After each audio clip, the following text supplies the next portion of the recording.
fire reminds me of life. Flame feeds on wood and the wood burns, transforming, becoming smoke, becoming ash, becoming warmth.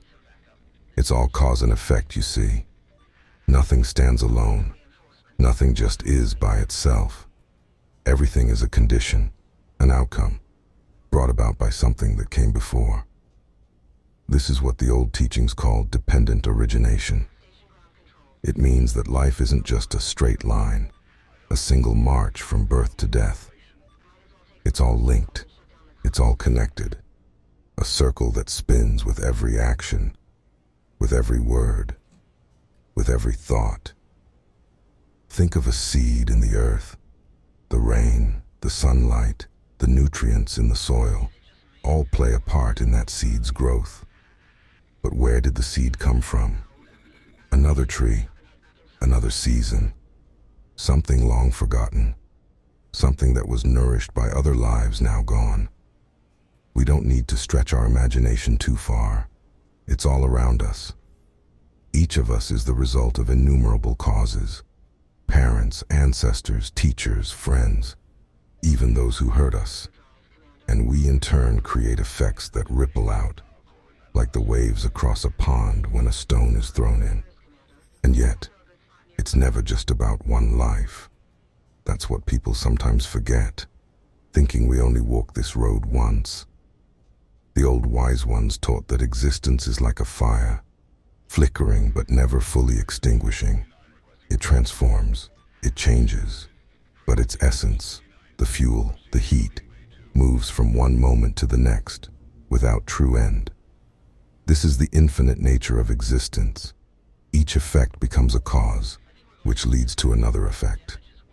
And that chain, that wheel, it doesn't just stop at death. Life is reborn. New conditions come, shaped by what went before, recurring, taking a new form, but driven by the same patterns. Rebirth, though, is often misunderstood. It's not the rebirth of a soul, not some ethereal essence hopping from one body to the next. Rather, it's a continuation, a chain of conditions that create a second moment in the stream of existence. When the conditions align, something arises, like a flame passing from one candle to another. The same fire, but not quite the same flame.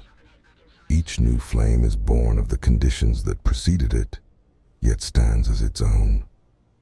This is how rebirth works. Not a reincarnation of the same individual, but the arising of new experiences when the right vibrations, the right underlying forces, bring them into being. It's a lot like a painting. You can paint the same image in different colors, with different textures, and while the form may appear similar, each rendition is unique. It's an abstraction, an expression of underlying forces manifesting in a particular way. Consciousness, too, is an abstraction. It is not something fixed, something solid. It is the result of countless conditions coming together, sensations, thoughts, experiences, all coalescing in a moment that we call awareness. And just like a painting can be recreated in endless variations, so too does consciousness arise again and again, each time shaped by the specific conditions of the moment. Consider the idea that there is only one electron in the universe, a single particle, yet appearing everywhere, in countless places and times, because the conditions or vibrations in the underlying field are met, and an electron arises. It's not that there are many separate electrons, but rather the manifestation of the same essence under different circumstances. The same chain of logic can be applied to all things. What arises is not a fixed identity, but a phenomenon brought forth when the right conditions converge. The universe, in its infinite complexity, shapes itself through interaction.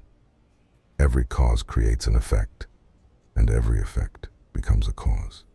A ripple that moves through the vastness of existence, shaping and reshaping endlessly. Some folks might see this as a burden, a constant, endless cycle of rebirth. They picture it as a wheel of suffering, something that binds us, a cage with no key. But I think, if we're honest, it's not that simple. It's not about being trapped. It's about understanding. Because the fire isn't evil, the cycle isn't some twisted curse. The flames, the wood, the smoke, they just are. They're not good, not bad, but simply the reality of what is. It's our view, our way of grasping for more or pushing things away, that turns it all into suffering. The Stoics spoke of accepting things as they come, of not letting what we cannot control twist us into knots. And in a way, Buddhism says much the same. Understand that all things arise due to conditions, that suffering, joy, loss, rebirth, they're all part of a vast, intricate tapestry. Once you see the thread, see how everything's woven together, you begin to understand how your actions can either feed the fire of suffering or let it cool. And this understanding brings us to the present moment. So often, we live with our minds either lost in the past or darting ahead to an uncertain future.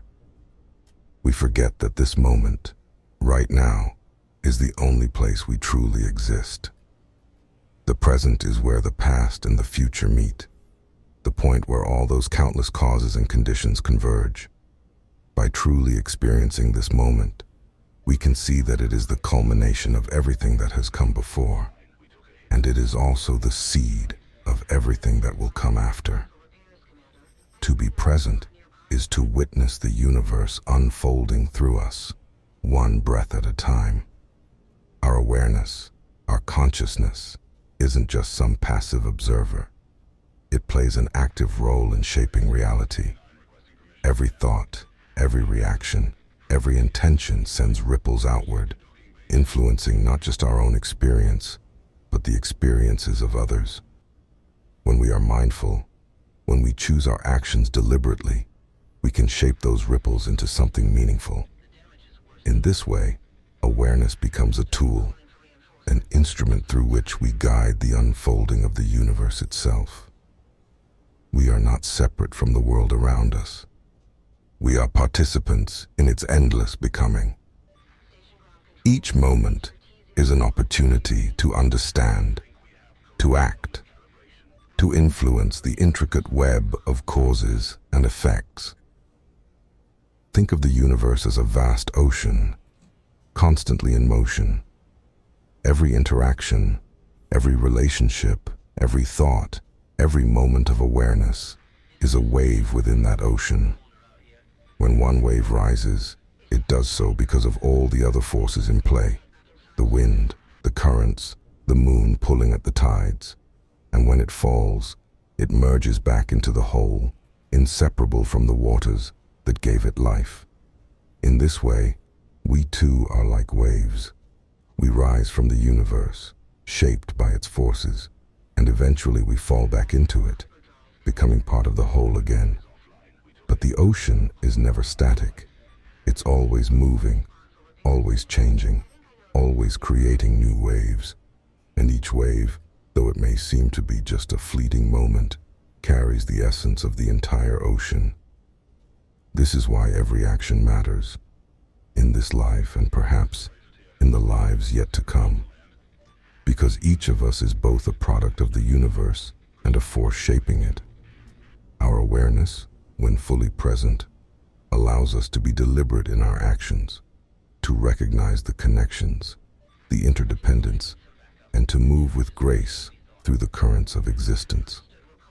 We may not be able to change every cause or effect, but we can change the way we act within it. We can change how we respond to the moments we're given. Each of us has the power, however small, to shape the flames, to shape the future, even if that future is beyond our lifetime. So when you find yourself faced with hardship, when the world feels heavy, remember that you are part of something much larger, something that stretches before and beyond. something that isn't just bound to today. Take a breath, think deeply, and let go of what binds you. Feel the present moment, understand its roots, and be mindful of how it will shape what comes next. The fire burns because it must, and we have the chance to burn brightly, to warm those around us, to create a better world, not just for now, but for whatever comes after.